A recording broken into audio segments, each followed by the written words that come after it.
In today's video, we discuss the risky business of buying or selling your home first when you're moving from one property to another in a really hot market. The definitive guide on how to manage your credit, product, penalty, price in that order. It's never been more important to get your mortgage right. All right, so welcome back. Today we're discussing buying or selling a home first if you're moving from one property to another. And this is the age-old question with respect to what you should do and how you should do it. And we asked 5 of the top realtors in Canada and 5 of the top YouTubers in Canada to give us their take. And what's interesting is you're gonna find that they have very differing opinions on how this should be done. There's clearly no right or wrong answer here, but at the very end of the video, I think Steve Koresh from Surrey, BC sums it up really nicely. So make sure that you watch it all the way to the end. But before we get into it, do me that favor, hit that subscribe button, hit that notification bell, and please hit that like button so more people like you can see this video. And don't forget about our race to 25,000 subscribers, where when we hit 25,000 subscribers, which is coming up very soon, we're gonna give away $5,000 to one lucky winner. But in order to win, you have to be subscribed. So go ahead, click that subscribe button, leave a comment, share this with your friends, share it with your family, make sure they're all subscribed too so you have lots of chances to win. And thank you to the 21,500 and something or other subscribers that have already subscribed. I appreciate each and every one of you. Thank you for joining me and being along with me in this journey. I really appreciate each and every one of you. Oh, and by the way, since we're talking about home buying today, there is a course that we have created called the Homebuyer Bootcamp. Obviously, if you're watching this, you're trying to get all the information you need on how to buy or sell a property. We've put that all together in what, in my opinion, is the single best resource for home buyers in Canada in our Homebuyer Bootcamp. There's a link in the description below. It is on sale right now and priced so cheaply that anybody who takes that course is going to get at least 10 to 50 times their money back in either the negotiation process or in the process of choosing the right realtor or even in the process of getting the right mortgage and the right type of property for you. So the link is in the description below. It's on sale now for a limited time. Click that link to be one of the most well-informed home buyers in Canada and to have us join you on that home buying journey. Okay, so let's get into the topic at hand here, buying versus selling your property in a hot market. Which should you do first? This is the age-old question. And I think for some, this is a pretty easy question to answer. For others, not so much. That largely depends on your financial situation and if you can carry 2 properties. If you can carry multiple properties at a single time and have the down payment for your new property while still maintaining your existing property, then go ahead, buy first and then sell later, no problem. But outside of that, you've really got to have some strategy if you can't afford to carry 2 properties or you need to sell one property to get your down payment out. And I think it's really important to make sure that you've got a really well-built team around you. And that is what our first realtor who's going to chime in on this topic talks about. Now, this is Melody Wilson. She is with Real Brokerage in Edmonton. And full disclosure, this actual video topic was her idea. We went through and we did the interview for the What You Expect is Going to Happen in 2021 video, asked a couple other questions, and at the end she said, you know, the question you really should be asking is this. So this is her question, and all 5 of our realtors ended up answering it. What you're going to see is that they have very different answers, but I think Melody starts off with some really good advice around building your team. If you're buying and selling in 2022, especially in Edmonton, and you're wondering what you should do, my first answer is there's no generic answer for you, because you do need to be guided because you're selling in a certain area and you're buying in a certain area. Your price points are going to be different, I'm assuming, on both sides. They could be the same, but there is specific strategy that you want to take. I sit down with my clients to figure out their exact situation. Everyone wants the most amount of money when they sell their house. Everyone wants to sell their house in the fastest period of time. That's the generic thing that all sellers want. But I sit down and really question if that really is the truth. Because if you decide that you're looking to buy, or maybe you're looking to build a house, maybe if you can, maybe you don't sell until your house is almost complete. Now, if you are not qualified to build a house without selling your home, then you would have to figure that out. So that's why my biggest piece of advice for buying and selling is you have to have the right team in place. You got to get your mortgage broker, tell them the full truth, full honest truth. Tell your realtor the full and honest truth so that we can put a proper game plan together. And as a realtor, I will show you the options in buying and selling to make sure we align you with the right strategy, because not everybody has the exact same strategies you can imagine. Some people are looking to upsize. And if you're selling in a more high demand price point, you could be homeless within 30 days. And then you can't find that house that you're dream home is. And I have a lot of clients who want to make sure they find their dream home before they sell their starter home. But the problem is that if their dream home is in a high demand neighborhood, no one's going to want to see conditional sale of buyer's home on there. Also, you assume that because you have no mortgage on your house, that you automatically are approved for this higher end home.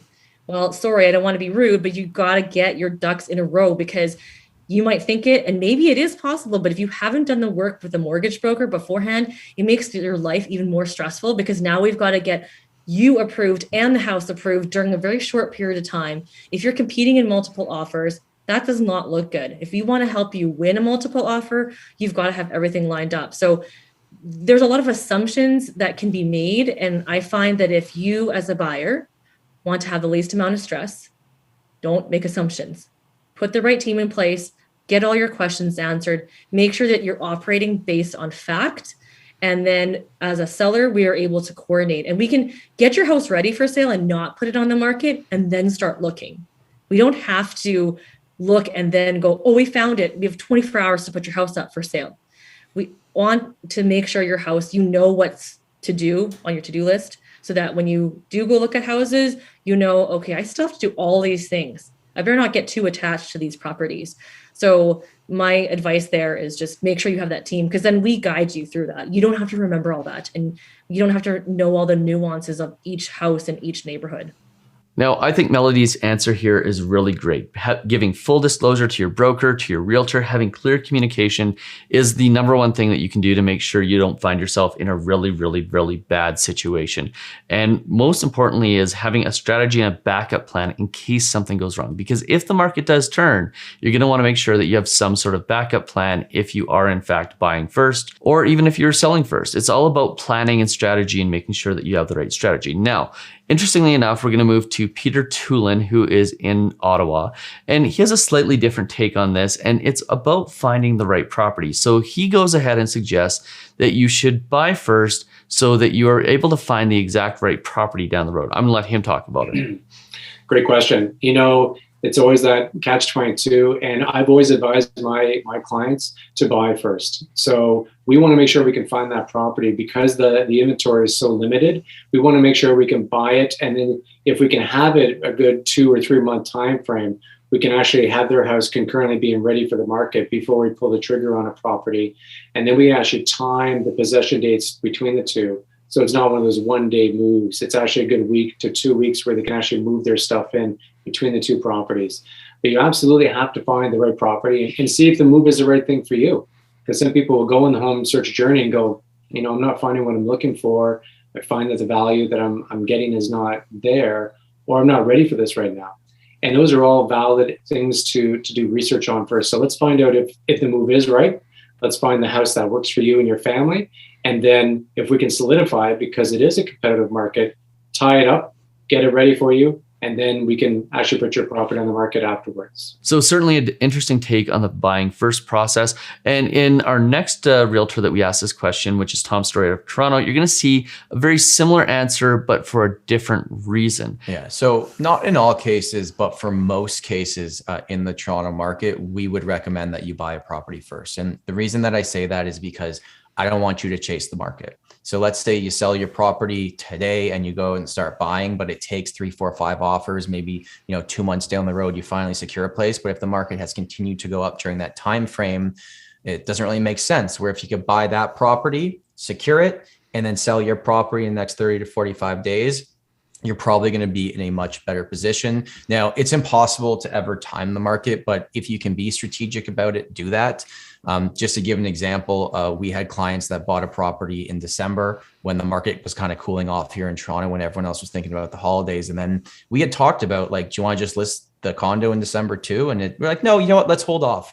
Waited till the beginning of January when there's nothing on the market, but all the buyers were back. So if you can time it out, I would actually say, ask your realtor, take a look at your local real estate board. You can actually get the month by month breakdown of average sale price and look at the 5-year trend and see when the best time historically to buy or not buy would be. And then it's a bit of a catch-22, right? Like in my market, the best time for a buyer is August or December, but there's also way less to look at, right? Now, I still think for most cases, people should be buying properties first, but it's also the reason why we have such a lack of inventory, because we have so many people actively trying to buy, but there's nothing to look at, but then they have something to sell, but they can't put it on the market because they haven't bought yet. And it's a full circle, right? But for the most part, for most people right now, in a market that I think is going to have accelerated price growth in 2022, I would recommend securing a property first on the buying side before you list your property for sale. Now, you can see that from West Coast to East Coast, we're starting to see a little bit of differing opinions depending on where you are in the country. In the Ontario market, it seems like the realtors are very comfortable with buying first and then selling the property after the fact, because they don't seem to be very worried about being able to sell the property. Now, in contrast to that, we brought in Brad McCallum, again, a really good friend of mine, has some really amazing house tour videos, and also one of the biggest real estate channels in Canada. He has a slightly different take on this, a more conservative take. And what he talks about is selling first. And he wants to sell first, primarily because if you are the seller in this type of market, you get to dictate the terms. So obviously, I think the biggest fear for anyone that wants to sell their property and then buy back into the same market is that because of the low inventory, they're just likely not going to maybe find the dream house that they really want to get to. So they want to hold on to their current house, right? Now, if you're in a position to be able to buy your next property without currently putting your existing home on the market, I think that's the wisest to do. You know, rewind a year or two ago, you might think, hey, listen, I don't want to be carrying 2 mortgages. But to be quite honest with you, since all of this can happen in a very short period of time, like in the next 30 to 60 days, it's unlikely that the market is going to shift so drastically that all of a sudden you'll be caught in a position where you bought another property and can't get out of your current one. Realistically, this will give you the most opportunity to ensure that you can get into a new property and then take your property to market. And because the price is ascending at this moment in time, it's probably going to even benefit you more to lock in a price on your next property now and then sell 30, 60 days out on your current property. Now, if you're not in that position, once again, don't worry, because if you are to put your house on the market and you do get it conditionally sold sort of right away, what you can do as a seller is dictate the terms. So dictating the terms means that you're going to want as long of a possession as possible.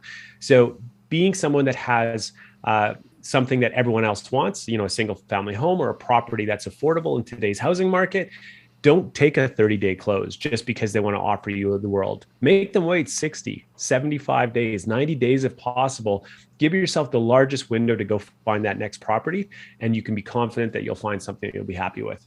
So clearly there's lots of differing views on buying versus selling first here. And I think Melody started this off really, really well by talking about building the right team and making sure you get the right advice. And I fully believe that if you pick any realtor in this group, they're going to give you the absolute best advice for their market, bar none. And a lot of this is market dependent, right? The advice they're giving is dependent on the specific market that they are in. But Steve Koresh from Surrey, BC, I think summed this up really, really nicely. And he talks about risk. And really the conversation we're having here is all about risk. Okay, so buying or selling first in a crazy year, right? We're gonna think of it as, I don't want to think of it as buying first or selling first. I want to think of it as, which type of risk are you okay with? Okay, so we have 2 types of risk. The most common type of risk is I'm scared of where I'm going. I'm going to be homeless, right? So if I sell my house now, I won't find something else. And so therefore, if I don't find something else, I'll become homeless. I don't know, if I become homeless, I die. Whatever the fear mindset is in that. So now you have one risk, being homeless.